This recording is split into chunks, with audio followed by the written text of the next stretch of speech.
제2차 세계대전 당시 미국을 건드렸다 두들겨 맞은 일본 제국 1945년 8월 15일 우리나라 해방과 동시에 패망하게 되었습니다. 그런데 우리나라 해방에 직접적인 영향을 주진 않았지만 독립운동과 못지않게 이바지한 일본 장군이 있다고 하네? 빠르면 타고 치래냐? 근데 일본군이 독립운동가라고? 도대체 어떤 일을 했길래 이런 이야기가 나오는 거야? 라고 생각하시는 분들이 많으실 겁니다. 그리고 무타고 치래냐는 우리가 상상조차 하지 못한 일들을 벌였다고 하죠. 잠깐이나마 그의 업적을 소개해드리자면 연대장 시절 선전포고도 없이 중국을 두들겨 패면서 중일전쟁의 사막을 열기도 했고 제2차 세계대전 때는 자신의 부하들한테 일본인은 원래 초식동물이니 배고프면 풀 뜯어 먹어라 라고 하면서 7만 명에 달하는 일본군 3개의 사단을 거의 전멸시켜버리기까지 해버렸죠. 이로 인해 무타고 치래냐는 대한민국 해방을 10년 앞당긴 인물이자 일본 장기로 위장한 독립운동가 아니냐 라는 의견이 나오기도 하는데, 자 그럼 너의 급함을 적군일 땐 든든하지만 아군일 땐 두려움의 대상이다. 다크히어로 무타고 치래냐 편 지금부터 시작합니다. 시간을 거슬러 1937년 7월 7일 중일전쟁의 사막을 알리는 사건이 벌어집니다. 베이징 교외에 평타에 주둔한 일본군이 야간 연습을 하던 중 몇 발의 총소리가 난 후 일본군 병사 한 명이 행방불명된 것이었죠. 이때 당시 연대장이었던 무타고 치래냐는 어메이징한 결정을 내리게 되는데, 방금 그 총소리 뭐냐 됐어? 다들 괜찮냐 됐어? 에? 왜 한 명이 부족하냐 됐어? 이 어디 갔냐 됐어? 나니? 조금 전까지만 해도 있었다 됐어. 혹시 이 새끼 방금 총 맞은 거 아니냐 됐어? 비상 중국군이 공격을 한 거 같다 됐어. 이제 우리 어쩌면 좋냐 됐어? 그게 정말이냐 됐어? 절대 못 참는다 됐어. 지금 바로 중국을 공격해라 됐어. 이렇게 풍타에 있는 보병연대 주력을 출동시켜버린 겁니다. 이로 인해 일본군은 중국군을 공격하게 되면서 루거우 차오 즉 노구교를 점령하죠. 그리고 이 노구교 사건은 일본과 중국의 전면 전쟁으로 확대되는 아주 중요한 계기가 되었습니다. 그런데 나중에 알고 보니까 사라졌던 병사는 사실 용변이 너무 급해서 잠깐 화장실 갔다 왔다고 하네. 이 말은 즉 중국군의 공격은 없었는데 무타고 치레냐의 레전드 판단으로 인해서 중일 전쟁의 서막을 열었다는 거지. 연대장의 공격 명령 하나로 전쟁까지 이어지다 보니 벌써 무타고 치레냐라는 사람이 심상치 않다는 게 느껴지는데, 무타고 치레냐의 전설은 이제 시작이었죠. 무타고 치레냐는 무려 일본군 3개 사단의 병력을 괴멸시켜버렸다는 겁니다. 이 사람이 도대체 무슨 짓을 했길래 같은 일본군에게 저런 엄청난 피해를 입혔나 싶은 생각이 드는데, 먼저 중일 전쟁이 계속되는 동안 연합군은 적군인 일본군이 이기지 못하도록 중국에 보급품을 지원해주고 있었죠. 연합군은 인도와 임팔이라는 지역을 통해 보급품을 전달했습니다. 그러다 보니 일본에게 임팔과 인도는 아주 눈에 거슬렸던 거야. 그러던 1942년 5월에 일본은 지금의 미얀마인 버마 지역을 장악하게 되죠. 일본은 임팔과 인도를 공격해서 점령을 하면은 일본이 유리해지겠다라는 생각을 했지만, 버마에서 인도로 향하는 길은 험난한 정글 지형이었고 일본과 거리도 멀기 때문에 보급이 힘들어서 불가능에 가까운 일이었습니다. 그리고 이때 나선 것이 바로 무타고 치레냐. 혼자서 중일 전쟁을 일으킨 어마무시한 전적을 가지고 있는 사람이다 보니 과연 이 시점에서 어떤 선택을 할까라는 생각이 들긴 하는데, 사실 이때까지만 해도 무타고 치레냐는 이 작전을 반대했다고 하죠. 무타고 치레냐 본인도 보급이 어렵다는 걸 알고 있었다는 거지. 그런데 무타고 치레냐는 갑자기 자신의 생각을 바꿔버리네. 1943년 3월 버마 방위를 담당하는 15군 사령관으로 임명된 무타고 치레냐가 임팔을 점령한 뒤에 인도를 공격해야 한다고 주장했다는 겁니다. 무타고 치레냐가 갑자기 생각을 바꾼 것에는 이유가 있었는데요. 영국군이 인도에서 넘어와서는 버마에 있는 일본군에게 공격을 시작했기 때문이었죠. 무타고 치레냐는 우리도 공격을 나서야겠다 라고 생각하게 되었고 15사단, 31사단, 33사단 3개 사단으로 임팔을 공격하기로 합니다. 그리고 1944년 3월 8일 일본군의 진군이 시작되었죠. 이렇게 일어난 전투가 지금까지 무타고 치레냐의 레전드 오브 레전드 업적으로 전해지는 임팔 전투. 자신감 넘치게 공격하겠다고 말한 것까지는 그렇다고 쳐도 이런다고 보급 문제가 해결되는 건 아니잖아요. 이로 인해 보급을 어떻게 할 거냐 라는 문제가 제기되기 시작하는데, 여기서 무타고 치레냐는 진짜 엄청난 방법을 제시했다고 하죠. 그 방법이라고 내놓은 것들이 뭔가 하고 살펴봤더니 물자가 부족하다, 40kg짜리 완전 군장 실시, 그 정도로는 다 챙기기 어렵다, 말과 서로 물자에서 결국 추가 보급이 필요하다, 저기 물자 약탈, 이런 식으로 하나같이 전부 기가 막히고 코가 막히는 방법들이었죠. 게다가 말과 소는 나중에 식량으로도 쓸 수 있다, 이런 생각이었다 보니 여러분들도 예상하셨겠지만 이런 말도 안 되는 방법이 성공했을 것 같지는 않죠. 네, 당연히 시작부터 엄청난 문제를 마주하게 되었습니다. 먼저 무타고 치레냐는 보급품을 옮기는 말과 소에게 길가에 풀을 먹이려고 했는데, 상식적으로 말과 소는 엄청난 양의 풀을 먹어야 하는 가축이잖아요. 실제로 말은 하루에 6kg에서 9kg의 건초를 먹여야 한다고 합니다. 심지어 이 전술에 투입된 말과 소는 무거운 짐까지 들고 있었으니 더욱 많은 양을 먹어야 해. 당연히 길가에 나 있는 풀만으로는 먹을 양이 부족했고 말과 소는 빠르게 기력을 잃고 쓰러져 갔죠. 또 정글은 발이 푹푹 빠지는 진흙과 24시간 내내 습한 기후를 가지고 있는 데다가 곳곳에 어떤 위험한 물체가 있을지 모르는 거잖아요. 한마디로 그냥 맨몸으로 지나가기도 어려운 곳이라는 거지. 이런 지역을 40kg이나 되는 완전 군장을 한 채로 지나간다? 이건 거의 자살 행위나 마찬가지였습니다. 게다가 일본군은 정글을 건너는 과정에서 중간에 친도인강을 건너야 했는데요. 아니 이번엔 강물에 소랑 말이 쓸려 내려가기 시작해 결국 일본군은 안 그래도 부족한 식량조차 제대로 가져올 수 없었고 보급을 받기도 힘들었기 때문에 밥조차 제대로 먹지 못하는 상황에 놓이는데, 여기서 무타고 치레냐는 한 가지 대책을 내놓습니다.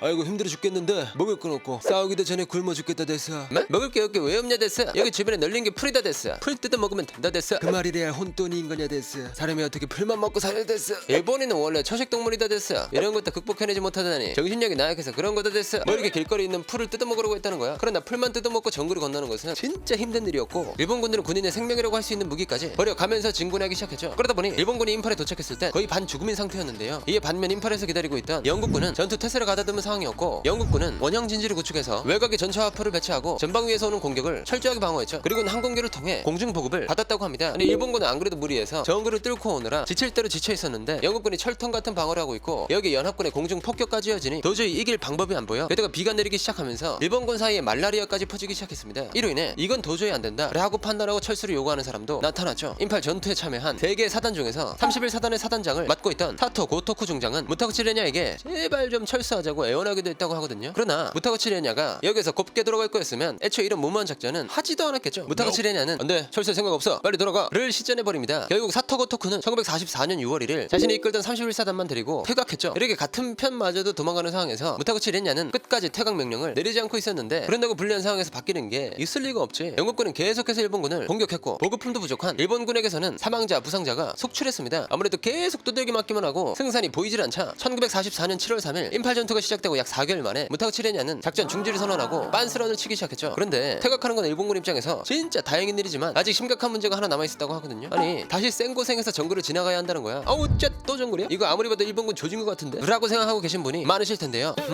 그나마 멀쩡한 상태로 정글을 건넜을 때도 일본군 상태가 말이 아니었는데 4개월 동안 제대로 된 보급도 없이 영국군과 싸워서 지칠 대로 지친 상태로 정글을 지나간다? 이건 진짜 아찔하고 어지러지는 상황이죠. 네, 우리의 예상대로 철수 과정에서 수많은 병사가 죽거나 쓰러졌다고 합니다. 실제로 이때 당시 일본군은 자기 한 몸 챙기기도 힘든 상황이었고, 나고병과 사망자는 그대로 방치해두고 퇴각했다고 하는데요. 뒤따라오는 일본군들은 앞서간 일본군의 시체와 백골을 마주쳐야만 했습니다. 일본군은 이걸 보고 백골 가도나 야스쿠니 가도라고 불렀다고 전해지고 있죠. 뭐 이것만 해도 충격적인 일이지만 여기서 진짜 끔찍한 일까지 벌어졌다고 하죠. 당시 임팔 전투에 참여한 일본인의 증언에 따르면, 아니 이게 무슨 일이야? 일본군들이 배고픔을 참지 못해 전우의 살을 잘라서 먹기도 했다는 겁니다. 그만큼 일본군이 배고픔에 시달렸다는 거죠. 이런 식으로 수많은 일본군이 절망스러운 상황에 빠져 있을 때 영국군은 쓰러져 있는 시체를 뒤따라서 쉽게 일본군을 추격하고 있었습니다. 하지만 얼마 안가 추격을 중단해야 했는데요. 왜냐? 남겨진 일본군의 시체가 부패하면서 전염병이 퍼질 수 있기 때문이었고, 영국군은 주변에 남겨진 일본군의 생사를 불문하고 싹 다 끌어모아서 불태웠다고 합니다. 이렇게 임팔 전투는 일본군에게 막대한 피해만 안겨주고 끝나고 말죠. 당시 임팔 전투에 참여한 병력이 85,000명에서 92,000명 정도 된다고 하는데, 여기서 대부분의 병사가 죽거나 다쳤습니다. 자료마다 조금씩 통계가 다르지만 부상자는 최소 2만 명에서 최대 4만 명이고 사망자는 최소 3만 명에서 최대 5만 명. 이 말은 즉 임팔 전투 때문에 3개의 사단이 거의 전멸해버린 거지. 그렇다면 이 모든 일을 저지른 무타구치 레냐는 도대체 어떤 처벌을 받았느냐? 뭐 피해가 진짜 말도 못할 정도로 어마무시하니까 엄청난 처벌을 받았을 것 같은데, 놀랍게도 사령관직을 해임하고 예비역으로 편입하는 것이 전부였다고 하죠. 이에 반면 사토 고토쿠는 무타구치 레냐에 의해 정신병으로 몰렸고 법원에서 이걸 받아들이면서 감금되었다고 합니다. 3개 사단을 초토화시킨 것 치고는 처벌이 너무 가볍잖아요. 한편에서는 그 이유가 일본군 상부층을 보호하기 위해서라고 말하고 있죠. 아무래도 수만 명이 죽은 일이다 보니 괜히 일을 키우고 싶지 않았다는 겁니다. 하지만 무타구치 레냐는 다시 재판장에 서게 되는데요. 제2차 세계대전에서 일본이 패망하면서 전범 재판을 받아야 했기 때문이었습니다. 무타구치 레냐는 A급 전범으로 극동국제군사재판을 받게 되지만, 알아? 여기서도 불기소 처분을 받았다고 하네. 여기서 말씀드린 A급 전범은 국제조약을 위반하여 침략 전쟁을 기획, 시작, 수행한 사람들을 가리킵니다. 쉽게 말해 전쟁을 주도해서 일으킨 사람들이라는 건데, 다른 A급 전범의 상당수가 사형을 선고받은 것에 비해 아주 관대한 판결이었죠. 이런 판결을 받게 된 것은 의외로 무타구치 레냐가 전쟁 범죄를 별로 저지르지 않았기 때문이라고 전해집니다. 그러나 무타구치 레냐가 잘못을 저질렀다는 사실은 변하지 않아 결국 싱가포르 재판에서 징역형을 선고받고 복역했다고 하죠. 하지만 이것도 고작 2년밖에 되지 않았고, 복역 후에 감옥에서 살다 나온 무타구치 레냐는 그 후로도 딱히 반성하는 모습을 보여주지 않았는데요. 아니, 나 진짜 억울하다니까? 임팔 전투에서 패배한 게 왜 내 잘못이야? 야, 그게 네 잘못이 아니면 누구 잘못이야? 네가 무모한 명령 내린 거잖아. 상관이 명령했으면 정신력으로 버티서라도 따라야 할 거 아니야. 이게 다 무능한 부하들 때문이라니까. 와,